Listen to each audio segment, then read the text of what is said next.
Que l'attente fut longue et le suspense entier pour les très nombreux supporters marocains massés sous les tentes de la promenade de la Baie des Rois du centre-ville de la capitale gabonaise.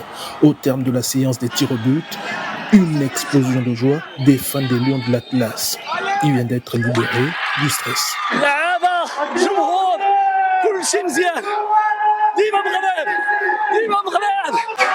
très fiers, on est très contents.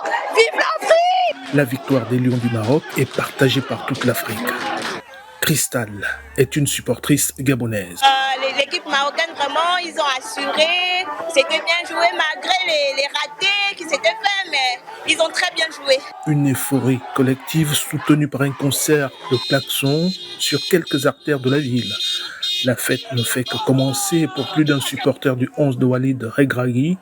Le meilleur reste à venir. Et on va partir trop loin. C'est sûr qu'on part trop loin. Vive le Maroc, vive le Gabon qui nous soutient ici. Même le personnel de la chancellerie du Royaume du Maroc à Libreville est passé par toutes les émotions avant le dénouement de la rencontre.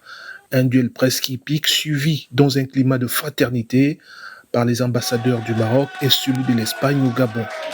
Pour Abdallah Sibi, la performance du Maroc au mondial est le résultat d'un long travail. Cette victoire n'est pas le fruit du hasard. C'est une politique sportive et stratégie sportive mise en place par Sa Majesté le Roi Mohammed VI, que Dieu l'assiste, à travers les Assises nationales du sport qui ont été mises en place en 2008 et qui ont connu l'élaboration de la stratégie nationale du sport à l'horizon 2020.